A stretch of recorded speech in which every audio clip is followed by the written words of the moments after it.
com a saída do Alisson, precisava urgentemente repor e foi buscar esse jogador. Vamos falar então desse novo reforço do Tricolor. Aliás, o São Paulo joga hoje contra o Botafogo. A gente vai falar do jogo também, mas primeiro sobre saída do Alisson por lesão. Sim, claro. E provavelmente já perdendo até toda a temporada, Eugênio. Não deve voltar o Alisson. E aí, o que vocês podem falar para o torcedor do São Paulo que eventualmente não acompanhou muito aí o futebol do novo meio-campista? O Eugênio fala do Alisson, o torcedor já... Putz, esse cara vai chegar para entrar no lugar do Alisson. Veste a camisa e faz o que o Alisson faz. É isso? Não dá para cobrar, né, que seja de imediato, mas é um jogador que vem para a posição. Por característica, carente. É um jogador próximo. Agora, você falou o que falar dele, da passagem dele pela Europa, muito pouco. Ele jogava muito pouco pela Lazio.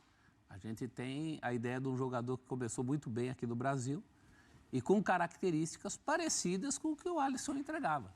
Quanto a isso, pontual. E tem essa questão envolvendo o Flamengo, né? Todo jogador que o Flamengo também quer, até pela força que o Flamengo tem hoje no mercado, ele já chega com um estofo aos olhos da torcida.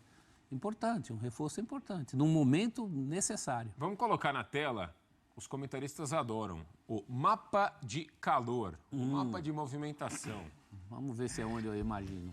Vai. Ali, É mais certo mapa de ações, né? Aí, ó. Porque isso marca onde ele toca na bola, não é onde ele se movimenta. Aqui pelo Paok na Exatamente. última temporada, certo? Seria até legal se tivesse um do Alisson, recente, para dar uma comparada. Professor, Porque vocês ficam falando, Alisson, mapa de movimentação próximo do Alisson, o torcedor começa a ficar menos preocupado ou esperançoso. Não, mas a contratação é para isso. Ela Chega foi e feita joga? em regime de urgência. Não, se chega e joga, ele tem que comprovar isso no dia a dia, nos treinos, nos próximos jogos, quando ele tiver a oportunidade de jogar. Mas o São Paulo buscou um jogador porque há uma carência óbvia dentro do elenco. A gente vê pelo mapa ali de ações dele que ele joga um pouquinho mais para a esquerda. O Alisson estava jogando centralizado, né? Mas é um jogador daquela função, daquela... Ele pode jogar ali, e o mapa mostra isso com muita transparência, né? Como primeiro ou como segundo, saindo um pouco mais pela esquerda. E como primeiro é como estava jogando o Alisson no São Paulo. Agora, pode se redesenhar também o time. Isso aí não tem problema nenhum. Entendendo que dificilmente qualquer jogador, seja ele ou qualquer outro, vá fazer exatamente a função que o Alisson fazia, com a mesma qualidade, com a mesma destreza, com o mesmo, acima de tudo, entrosamento que ele tinha com o resto do time, com a liderança, com a experiência que ele tinha, ninguém vai fazer. Mas é um jogador que vem para aquela função, até porque também não tem o Pablo Maia. O ideal seria o Pablo Maia, um jogador que chegou até a seleção brasileira, mas não é a realidade de momento. Então, é apostar que esse jogador possa entregar. Se tivesse o Pablo Maia, talvez ele nem chegasse com essa urgência que está chegando. O mapa mostra pelo menos uma chegada parecida com a do Alisson, né? O Alisson tem chegado muito nesse redesenho na carreira dele. E o grande problema é que o Alisson sai do time num momento em que ele estava muito bem. Ele era um dos termômetros do time. O melhor jogador do São Paulo. E aí sai, aí é natural essa expectativa. Ela só não pode atrapalhar o Marcos Antônio. Tenho a impressão que na primeira oportunidade ele vai se defender dizendo não sou o Alisson. E assim, eu acho um belo reforço. O São Paulo foi ágil no mercado, né? Depois que tem a lesão do Alisson, que é uma perda gigantesca, o melhor jogador do São Paulo na temporada, fica um buraco no meio campo sem ele, e conseguiu aproveitar a sua oportunidade, né? Tinha negociação ali com o Flamengo que não andou, foi muito rápido e conseguiu a contratação do Marcos Antônio. Eu acho que ameniza a ausência do Alisson. Acho que ele tem características diferentes um pouco do Alisson, porque o Alisson ele é mais motor, né? Ele tem mais velocidade, mais força física para, né, romper linha, assim, ele faz de tudo, né? Impressionante, chega na frente com qualidade, marca bem. Só que o Marcos Antônio ele é muito bom no passe. Um cara que pisa na bola, um controlador de meio campo, né? Consegue ditar ritmo. Então, assim, ele vai trazer uma categoria para esse meio campo do São Paulo. Um jogador que saiu muito cedo, ele era Marcos Bahia, né? Chamado de Marcos Bahia, da base do Atlético Paranaense, disputou o Mundial com a seleção de base. No Shakhtar ele foi muito bem, principalmente naquele Shakhtar do Luiz Castro, a peça importante, titular do Shakhtar, só que na Lazio não foi tão bem assim. Mas pensando em futebol brasileiro, né, para o estilo de jogo do Zubeldia, eu acho que é um cara para se encaixar como titular. Naturalmente vai precisar mostrar isso nos treinamentos, que ele já está pronto para exercer essa função e para ter esse status dentro do São Paulo do Zubeldia. Mas acho que uma contratação necessária para o meio-campo muito carente sem Alisson e sem Pablo Maia, né? É um pesadelo que o torcedor do Tricolor está passando. Você perder 2 jogadores que foram peças cruciais para o título da Copa do Brasil, são 2 jogadores de primeira prateleira hoje na função no futebol brasileiro. Mas acho que o Marcos Antônio foi uma bela contratação aí do departamento de futebol do Tricolor. O problema dele na Lazio não é nem não ter ido bem, é não ter tido oportunidade. Ele pouco jogou, ele não teve sequência. O Sarri tinha os homens dele ali, não teve brecha para ele, né? Então, acho que isso é até um ponto a favor. Mais do que não ter ido bem, é ele não ter jogado tanto. Aqui ele vai ter essa oportunidade. O Sarri não queria, né, a contratação dele, então aí ele não entrava. Já complica.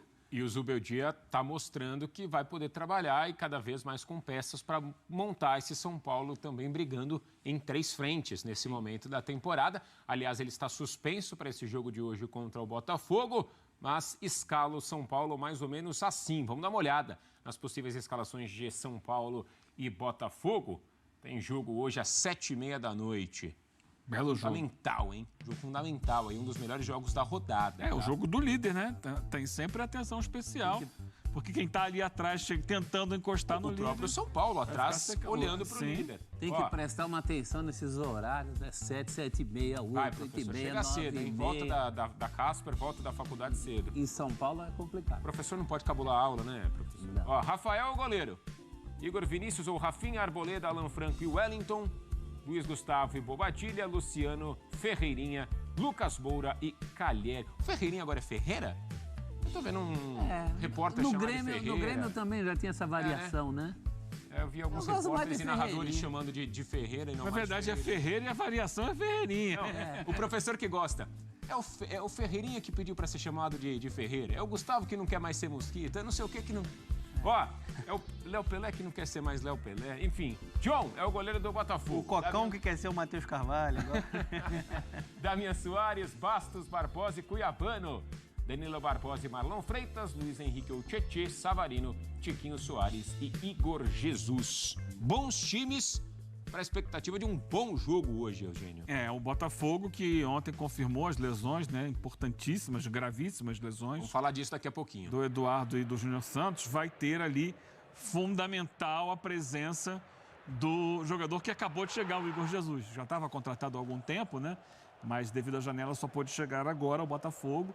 Ele acaba sendo naturalmente o parceiro do Tiquinho na frente, né? Porque não tem mais o Júnior Santos, não tem o Eduardo. Quem vai jogar por ali, o Jefinho também é outro, né? Que não se recupera. Vai acabar sendo o Igor Jesus. São, portanto, ele que faz esse passe aí para o início da jogada. São 2 centroavantes que se movimentam, que não ficam fixos, mas que não têm a velocidade do Júnior Santos, né? A gente lamenta muito, né, essa fratura do Júnior, porque ele fez uma grande temporada. Não sei se voltará a jogar esse ano ainda, mas até aqui, para mim, fez a grande temporada da E as carreira lesões dele. do Palmeiras também, tá? Daqui a pouco a gente fala do peso dessas É porque eu tô falando das dos dois lesões do times. Botafogo, que elas influenciam diretamente já no jogo de hoje, porque você passa a ter uma nova dupla de ataque, que já jogou na última partida no segundo tempo, depois que o Júnior Santos se machucou. E hoje o jogo, hein, professor? O Botafogo fora de casa, o São Paulo fez um bom jogo contra o Grêmio, até um jogo que desgastou demais o time do São Paulo, e depois acho que até o time sentiu no jogo seguinte, né? Acabou tropeçando, o São Paulo também brigando aí pelas posições de cima do campeonato. Vai ser um jogo legal da gente acompanhar hoje. Vai porque é jogo de 2 times bons. Em geral, a gente tem aquela história de um querendo negociar resultado de empate, o outro não conseguindo espaço. Quarta-feira passada, ou seja, exatos 7 dias, tivemos 2 bons jogos. Exatamente. São Paulo e Grêmio e Botafogo e Palmeiras. É jogo de 2 times que querem jogo. Imagina-se que o São Paulo queira jogo, o São Paulo vem de um jogo ruim. Eu acho que a amostragem dos dois coloca o Botafogo com com uma expectativa melhor em relação ao que o São Paulo não mostrou no jogo com o Juventude, né? Teve até seus momentos, mas o segundo tempo muito ruim.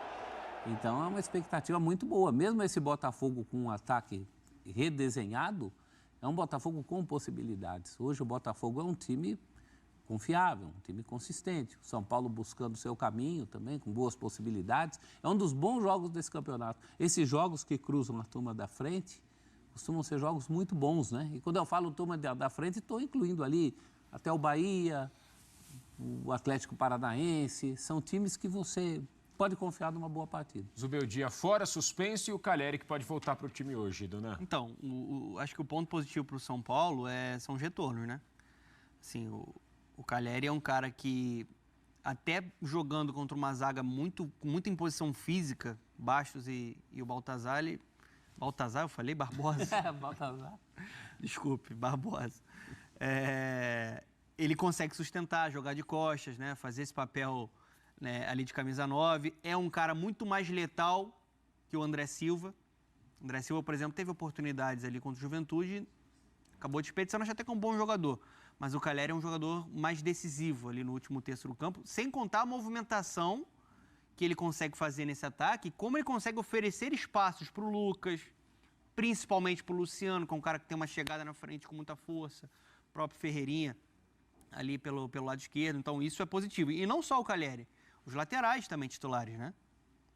Tem uma diferença considerável entre o Wellington e o Patrick, até por maturidade, né? O Patrick mais jovem. E eu acho até que o Rafinha tem que ser muito respeitado, a qualidade que o Rafinha tem, a história que ele tem, mas o Igor Vinícius está numa fase muito positiva, né? Ali pelo lado direito. Então, isso é o ponto positivo, mas ainda acho que, principalmente sem o Marcos Antônio, o São Paulo tem um problema muito grande no meio campo. Contra o Juventude foi um time que não conseguiu controlar, teve dificuldade para levar essa bola com qualidade para os homens da frente. E sem a bola também, em vários momentos, tive um São Paulo aí com um buraco, sofrendo muito com contra-ataque, né, contra o Juventude, assim. Ainda não conseguiu combinar muito Luiz Gustavo e Bobadilha. Não foi reflexo do jogo contra o Grêmio, a partida Pode contra ser o também, Juventude? se diz parte física. Acho que sim. Um dos melhores jogos do campeonato. Até por isso que brinquei com o professor. Semana passada, na quarta-feira, São Paulo e Grêmio fizeram um excelente jogo, principalmente no segundo tempo, e Palmeiras e Botafogo, pelo menos para mim, até que um dos melhores jogos do Campeonato Brasileiro. Sim. Mas eu acho que o meio-campo ainda sem, principalmente sobre o Alisson, que a gente estava falando, ainda é uma questão. Pensando em um Botafogo, é o líder. O Júnior Santos faz muita falta, né? Por ser o artilheiro da equipe na temporada, por ser um jogador, né, que deixa esse time ainda mais vertical, ele arrasta, né? Potência, velocidade nas transições. Só que você tem uma possibilidade de o Arthur Jorge preencher mais o meio. Marlon Freitas, o Tietê entrando também e o Danilo Barbosa.